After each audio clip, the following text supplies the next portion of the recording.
శ్రీ విశ్వవిజ్ఞాన విద్య ఆధ్యాత్మిక పీఠ సభ్యులకు సభ్యత్వులకు అతిథులకు పత్రికా పాత్రికేయులకు గ్రామస్తులకు నా హృదయపూర్వక మనస్సు వాంఛనలు. పవిత్రమైనటువంటి కార్తీక మాసం భగవంతుడు ఇష్టపడేటువంటి కాలం, వాతావరణం చల్లగా ఉండేటువంటి కాలం. ఈ పవిత్రమైనటువంటి కాలంలో ఆధ్యాత్మిక తత్వాన్ని పొంది ధరించగలిగినప్పుడు మనలో ఉండేటువంటి జడ కాలుష్యం తొలగింపబడి మనలో ఈశ్వరత్వాన్ని గ్రహించి తరింపజేసుకునేటువంటి అవకాశం ఏర్పడుతుంది. మనలో ఈశ్వరత్వం ఏ విధంగా ఉంది అనేటువంటి విషయాన్ని విశ్లేషించుకున్నట్లయితే మనకు వేదాల్లో కూడా చెప్పబడింది. తత్వమసి, అయమాత్మ, ప్రజ్ఞానం బ్రహ్మ, అహం బ్రహ్మస్మి. అంటే తాత్విక జ్ఞానం ద్వారా మనలో ఉండేటువంటి జీవాత్మను పరమాత్మ స్వరూపిగా పరిణామం చెందేటువంటి స్థితి ప్రజ్ఞానం బ్రహ్మ అనేటువంటి రూపంలో తెలియబడుతుంది. అంచేత మనలో ఉండేటువంటి జీవుడే బ్రహ్మస్వరూపిగా పరిణామం చెందినప్పుడు ఆ జీవుడిని ఆశ్రయించినటువంటి దేహం ఒక పవిత్రమైనటువంటి దేవాలయం. ఆ విధంగా మానవతా దేవాలయం కింద పరిగణింపబడుతున్నాం మనం. అంటే మనందరిలో కూడా దైవం నిండి ఉన్నదనేటువంటి విషయం ఆదిలో వేదాల్లోనే ఈశ్వర వాక్కు మనకు తెలియపరచబడింది. మరి అహం బ్రహ్మస్మి అన్నప్పుడు నేను బ్రహ్మ స్వరూపిగా అయితిని. నేననేటువంటి ధ్వని ఎవరు? మనలో ఉండేటువంటి జీవాత్మ. ఆ జీవాత్మ ఎలా ఉన్నాడు? జ్ఞానము చేత బ్రహ్మస్వరూపిగా పరిణామం చెందాడు. అంచేత అహం బ్రహ్మస్మి అని చెప్పగలుగుతున్నాం. అంటే మనలో ఉండేటువంటి జీవాత్మే పరమాత్మ స్వరూపిగా పరిణామం అయ్యేటువంటి స్థితియే వేదవాంగ్మయంలో చెప్పబడినటువంటి అహం బ్రహ్మస్మి, నేను బ్రహ్మస్వరూపిగా అయితిని. అంటే మనందరిలో కూడా దైవం నిండి ఉన్నదనేటువంటి విషయం ఇక్కడ మన వేదవాంగ్మయంలోనే నిరూపణ కాబడింది, నిర్ధారణ కాబడింది. మరి మనందరిలో ఉన్నటువంటి దైవం మనకు తెలియబడకపోవడానికి కారణం మనందరికీ ఏది అన్నప్పుడు మనలో ఉండేటువంటి భ్రాంతి, మాయ, అజ్ఞానము అనేటువంటి చీకటి మన ఆవహించి ఉంది. ఎలాగ చీకటి ఆవహించి ఉందండి అనే ఒక ప్రశ్న మనలో ఏర్పడవచ్చు. ఉదాహరణకు మనం చీకట్లో ఉన్నటువంటి వస్తువును మనం చూడలేకపోతున్నాం. కారణం అక్కడ చీకటి చేత ఆ వస్తువు మనం దర్శించలేకపోతున్నాం. అంటే ఆ చీకటి తొలగించుకోవడానికి మనం ఏం చేస్తున్నాం? ఒక దీపాన్ని వెలిగిస్తున్నాం. ఆ దీపపు కాంతి చేత అక్కడ ఉన్నటువంటి ఆ వస్తువు మనం పొందగలుగుతున్నాం, చూడగలుగుతున్నాం, దర్శించగలుగుతున్నాం. ఆ వస్తువు చీకటిలో ఉన్నప్పుడు ఉంది, చీకటి హరించిపోయినప్పుడు అంటే జ్యోతి దీపం వెలిగించిన తర్వాత కూడా ఆ వస్తువు అక్కడే ఉంది. కానీ చూడలేకపోవడానికి కారణం చీకటి, చూడడానికి కారణం జ్యోతి స్వరూపం అంటే తేజస్సు అక్కడ ఉండడం చేత. అదేవిధంగా మనలో ఆ జీవాత్మలో ఆ పరమాత్మ చీకటి, ఆ అజ్ఞానం అనేటువంటి చీకటి ఆవహించి ఉండడం చేత మనం ఆ పరమాత్మను మనం దర్శించలేకపోతున్నాం. మనలో ఉండేటువంటి పరమాత్మను మరి ఎప్పుడు దర్శించగలుగుతున్నాం? అక్కడ ఒక దీపాన్ని వెలిగించడం చేత. ఆ దీపం ఏది అన్నప్పుడు జ్ఞాన జ్యోతి. అందుకే వేదవాంగ్మయంలో ప్రజ్ఞానం బ్రహ్మ అని చెప్పబడింది. అంటే జ్ఞానము చేత బ్రహ్మస్వరూపం తెలియబడుతుంది. అంచేత ఆ జ్ఞానం అనేటువంటి జ్యోతి మనలో ప్రకాశింపబడ్డం చేత మనలో ఉండేటువంటి జీవాత్మే పరమాత్మ స్వరూపిగా మనలో నిండి ఉన్నాడు అనేటువంటి విషయం మనకి ఇక్కడ ఈ ఉదాహరణ ద్వారా మరియు వేదవాంగ్మయం యొక్క తాత్విక జ్ఞానశక్తి ద్వారా మనకు తెలియబడుతుంది. ఆ విధంగా మనలో ఉండేటువంటి అజ్ఞానం అనేటువంటి చీకటిని మనం తొలగించుకోవడానికి సద్గురువర్యుల్ని, తాత్వికుల్ని, యోగుల్ని, జ్ఞానుల్ని ఆశ్రయించినట్లయితే మనలో ఉండేటువంటి అజ్ఞానం అనేటువంటి చీకటి తొలగిపోతుంది. మరి ఈ పవిత్రమైనటువంటి కార్తీక మాసంలో దీపము, ధూపము, నైవేద్యము, దానము, స్నానము ఈ 5 విషయాలు ఈ యొక్క మాసంలో మనం ఆచరించగలిగినట్లయితే అందులో మొట్టమొదటిది స్నానము. చల్లని నీళ్లతో స్నానం ఆచరించి మన దేహాన్ని శుభ్రపరచుకోవడం ద్వారా దేహం పరిశుద్ధత చెందుతుంది. మరి మనస్సు పరిశుద్ధత చెందాలి అన్నట్లయితే భగవంతుని యొక్క సన్నిధానంలో మనం దీపాన్ని వెలిగించడం అన్నట్లయితే మనలో ఉండేటువంటి అజ్ఞానం అనేటువంటి ఆ చీకటిని జ్ఞానం అనేటువంటి జ్యోతి స్వరూపాన్ని మనలో వెలిగించి తొలగించుకోవటం అనేటువంటిది దీపపు కాంతి యొక్క అర్థం అక్కడ. ఆ విధంగా మనం ఆ పూజా గదిలో ఆధ్యాత్మిక గ్రంథ పఠనం చేయటం ద్వారా ఆ జ్ఞాన జ్యోతిని మనలో ప్రకాశింప చేసుకోగలుగుతున్నాం. ఇక ధూపము, మనం అగరత్తులు ఆ యొక్క భగవంతుని యొక్క సన్నిధానంలో వెలిగించి మనం ఆ ధూపాన్ని తెలియజేస్తున్నాం. ఆ ధూపపు కాంతి ఆ ధూపపు శక్తి అది పరిమళాన్ని ప్రకాశింపజేస్తుంది.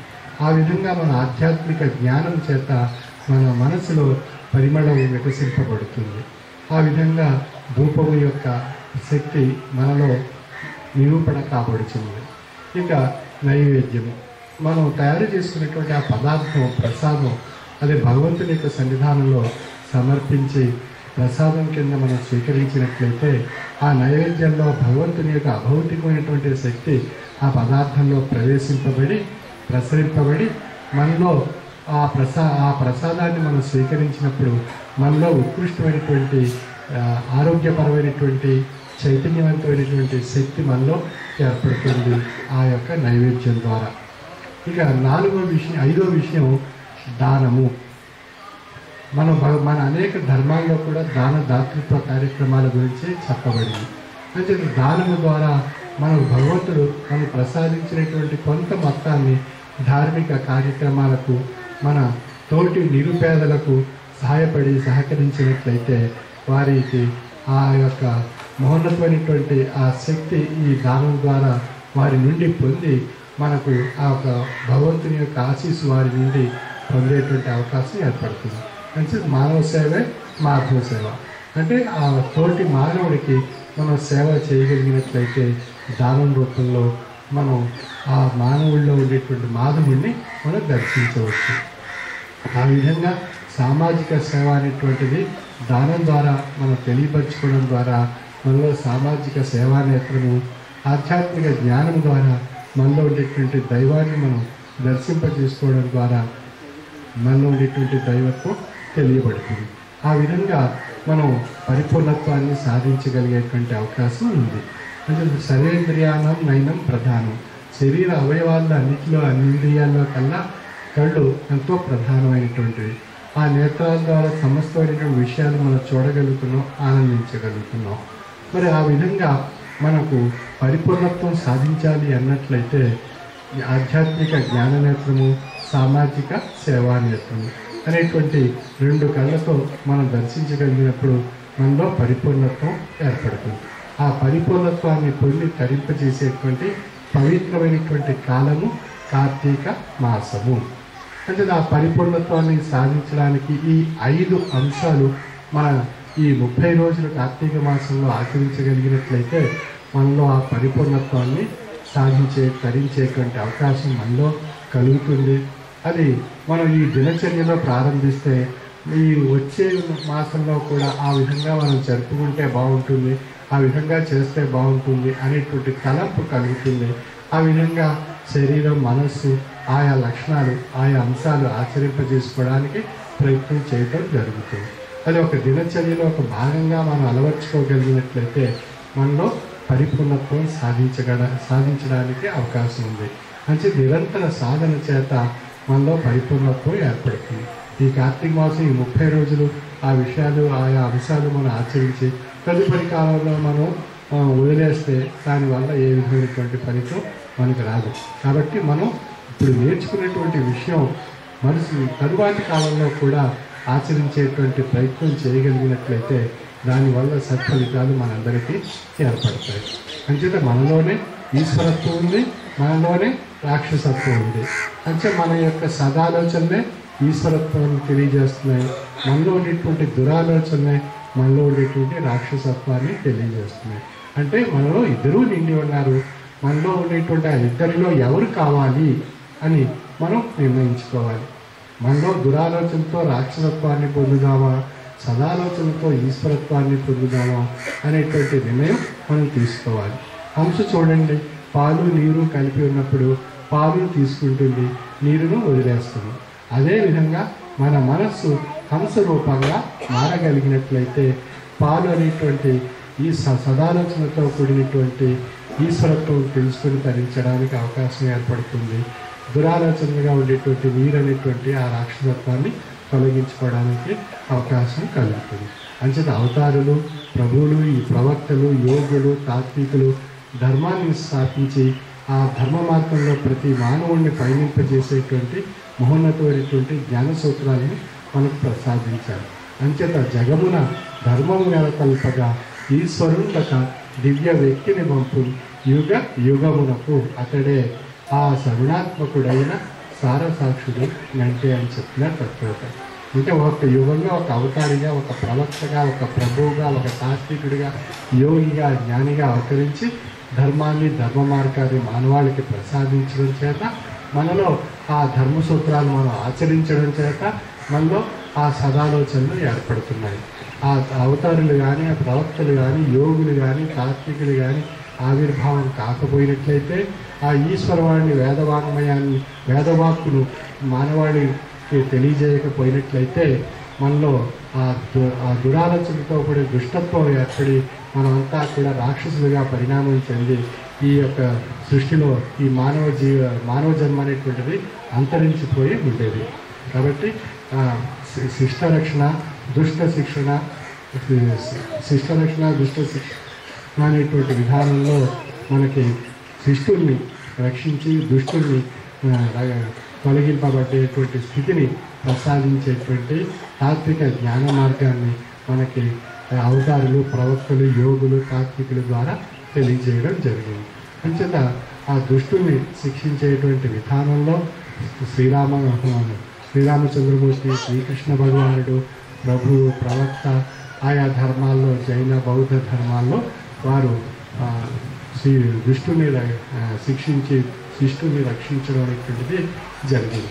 ఆ విధంగా ధర్మ మార్గాన్ని ప్రబోధించడానికి ఆ మహోన్నతమైనటువంటి ఈ రసస్వరూపమైనటువంటి శక్తి మానవ రూపంగా అవతరించి ధర్మ జ్ఞాన మార్గాన్ని మనకు తెలియజేయడం జరిగింది. కనుక మనం ఈ పవిత్రమైనటువంటి ఈ కార్తీక మాసంలో శివకేశవులు తమ యొక్క అమూల్యమైనటువంటి జ్ఞాన సూత్రాలను మానవాళికి ప్రసాదించారు. ఆ జ్ఞాన సూత్రాలని మనం ఈ 30 రోజుల కాలంలో సాధన రూపంలో మనం అధ్యయనం చేయడం ద్వారా ఆ యొక్క శివతత్వం, అందులో ఉండేటువంటి మహోన్నతమైనటువంటి శక్తి మనం ఈ కార్తీక మాసంలో పొంది తరింప చేసుకోవడం చేత ఆ భగవత్ కృపకు పాత్రలు కాబడేటువంటి అవకాశం ఉంది. అదేవిధంగా మనం మన జన్మ ప్రారంభం ఈ సృష్టిలో ఏర్పడినప్పటి నుండి మనకు ప్రకృతి సంపద కూడా భగవంతుడు మనకు ప్రసాదించాడు. అంచేత జీవరాశి మనుగడ సాగించడానికి ప్రకృతి సంపద ఎంతో సహకరిస్తూ దోహదపడుతుంది. ఆ ప్రకృతి సంపదలో ముఖ్యమైనటువంటిది మొక్కలు. ఆ మొక్కల నుండి మనం ఏం పొందుతున్నాం? ప్రాణవాయువు పొందుతున్నాం. ఆ ప్రాణవాయువు మన శ్వాస రూపంలో, ఉచ్ఛ్వాస నిశ్వాస రూపంలో ఆ ప్రాణవాయువును మనం తీసుకొని మనం మనుగడ సాగించగలుగుతున్నాం. ఆ ప్రాణవాయువు లేకపోయినట్లయితే ఈ జీవం కోల్పోయేటువంటి అవకాశం ఉంది. అంచేత ఆ ప్రాణవాయువు ఆ మొక్కల నుండి లభిస్తుంది. ఆ లభించేటువంటి మొక్కల్ని మనం ఏం చేస్తున్నాం? తొలగించేస్తున్నాం, నరికేస్తున్నాం, హరించేస్తున్నాం. దానివల్ల ప్రాణవాయువు తరిగిపోతుంది. ఈ మలిన వాయువులు, కార్బన్ డైఆక్సైడ్, కర్బనాలు పెరిగిపోయి భూవాతావరణం వేడెక్కి చల్లదనం కోల్పోయి ఆహ్లాదకరమైన వాతావరణం అంతా నష్టపోయేటువంటి అవకాశం ఉంది.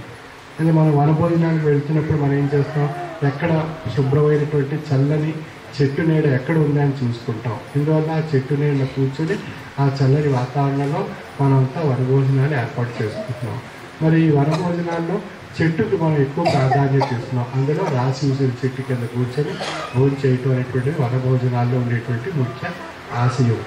మరి ఆ విధంగా మనం చెట్లను మనం కార్తీక మాసంలో ఆ భగవంతుడు ఇష్టపడేటువంటి ఆ యొక్క పవిత్రమైనటువంటి ఆ చెట్లను మనం నాటి పరిరక్షించి, అంటే మనం పెంచి పోషించగలిగినట్లయితే ఆ చెట్ల ద్వారా వచ్చేటువంటి ఫలాలు, పుష్పాన్ని ఆ భగవంతుని సన్నిధానంలో సమర్పించుకొని మనం అది ప్రసాదంగా స్వీకరించినట్లయితే అందులో కూడా భగవత్ కృపతో కూడినటువంటి మహాప్రసాదం నైవేద్య రూపంలో మనం పొందగలుగుతున్నాం.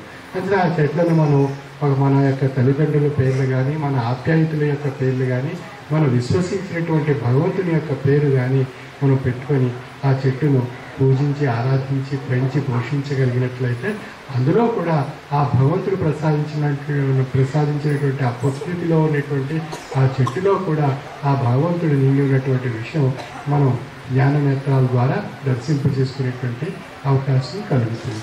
అంచేత మనం భౌతికంగా మనకి చల్లని నీడ ఎండ వేడిని తట్టుకునేటువంటి శక్తి, చల్లదనాన్ని, సకాలంలో వర్షాలు పడేటువంటి అవకాశం, తుఫానులు, తీవ్రమైనటువంటి వాయుగుండాలు ఏర్పడకుండా వాతావరణాన్ని సమతుల్యత పాటించేటువంటి విధానం అంతా కూడా ఈ ప్రకృతి సంపదలో భగవంతుడు ప్రసాదించినటువంటి వాటిలో ఈ నిండి ఉంది. కానీ మనం చేసుకునేటువంటి తప్పు వల్లే మనమే ఆయా శిక్షలు అనుభవించవలసినటువంటి పరిస్థితులు ఏర్పడుతున్నాయి. కారణం మనం చెట్లు తొలగించేయడం చేత. కాబట్టి ఈ రోజున మనం స్వామి సన్నిధానంలో ఈ ప్రాంగణంలో వారి నోట పలికినటువంటి ఆధ్యాత్మిక జ్ఞానాన్ని మనం గ్రహించాం.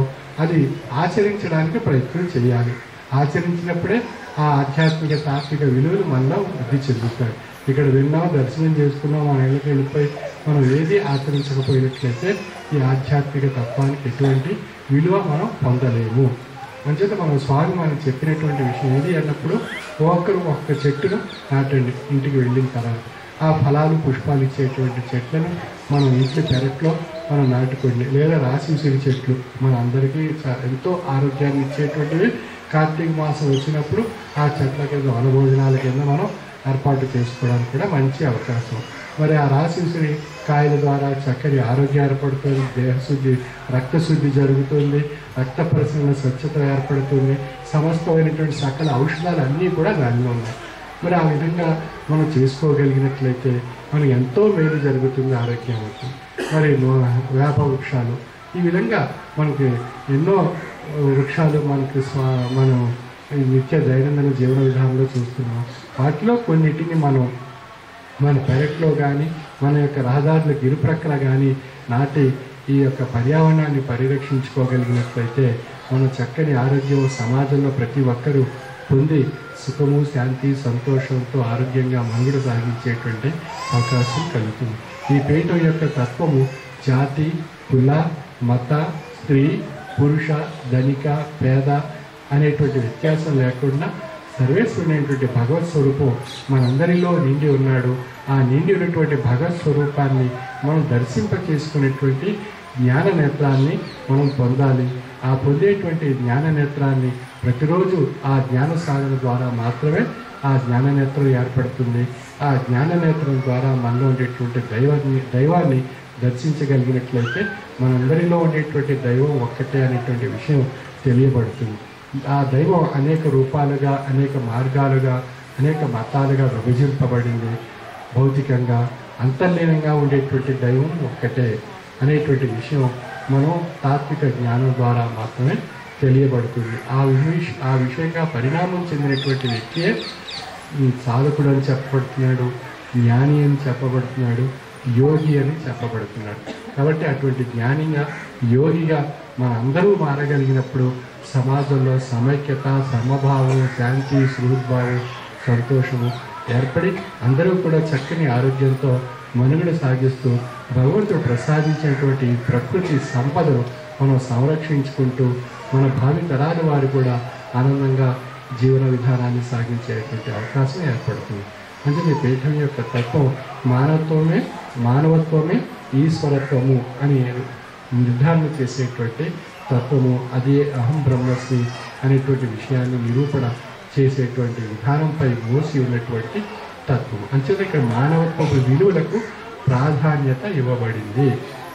అంచేత మానవత్వపు విలువలు కలిగినటువంటి వాడే నిజమైనటువంటి మానవుడు, నిజమైనటువంటి ఈశ్వరుడుగా పరిణామం చెందేటువంటి అవకాశం. ఆ మానవత్వపు విలువలు పరిణామం చెందేటువంటి స్థితిని ప్రసాదించి తరింపజేసేటువంటి ఆధ్యాత్మిక తత్వము శ్రీ విశ్వ విజ్ఞాన విద్య ఆధ్యాత్మిక పీఠం యొక్క తత్వము.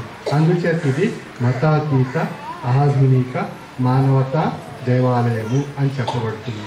అంటే సర్వ మతాల యొక్క సారాంశం ఒక్కటే అనేటువంటి విషయాన్ని తెలియజేస్తూ ఈనాటి ప్రపంచానికి అనుకూలమైనటువంటి విషయాన్ని నిరూపణ చేస్తూ, నిర్ధారణ చేస్తూ మనలోనే ఆ జీవుడు ఉన్నాడు, ఆ జీవుడే బ్రహ్మస్వరూపిగా ఉన్నాడు, ఆ బ్రహ్మస్వరూపిగా ఉన్నటువంటి జీవుడిని ఆశ్రయించినటువంటి దేహమే దేవాలయము. అంచేత మానవతా దేవాలయము అని చెప్పబడుతుంది.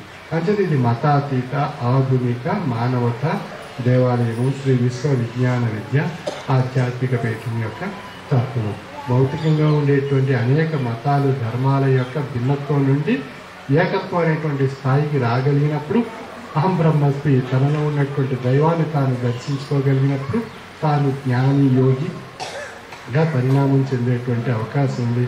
అటువంటి మహోన్నతమైనటువంటి ఆ పరిణామ రూపాన్ని పొంది తరింపజేసేటువంటి పవిత్రమైనటువంటి కాలం కార్తీక మాసం. కాబట్టి కార్తీక మాసంలో ప్రతి ఒక్కరూ ఈ ఇందాక చెప్పినటువంటి 5 అంశాలు దీపము, ధూపము, నైవేద్యము, స్నానము, దానము అనేటువంటి 5 విషయాలు ఆచరించి ఆ భగవత్ కృపకు పాత్రలు కావాల్సిందిగా నా యొక్క మనవి. సర్వే జన సుఖినో భవంతు. కాబట్టి ప్రతి ఒక్కరూ ఇంటికి వెళ్ళిన తర్వాత ఏం చేయాలి? మనం మొక్కలు నాటాలి. స్వామి ఏం చెప్పారు? మొక్కలు. ఆ విధంగా చేయగలిగితేనే స్వామి మీద నమ్మకం ఉన్నట్టు, స్వామి చెప్పినటువంటి విషయం ఆచరించినట్టు. ఎవరైతే ఆ పని చేయరో, ఆ తలంపు ఎవరికైతే లేదో వారు స్వామి ఏ విధమైనటువంటి భక్తి విశ్వాసం లేనట్టుగా పరిగణింపబడతారు. కావున ఈ విషయాలు ప్రతి ఒక్కరూ ఆచరించి స్వామి కృపకు, భగవంతుని కృపకు పాత్రలు కావాల్సిందిగా నా యొక్క మనవి. స్వామి వారి యొక్క అమృత వాకులతో ఆశీర్వదించారు. మరి స్వామి ఆజ్ఞను మనం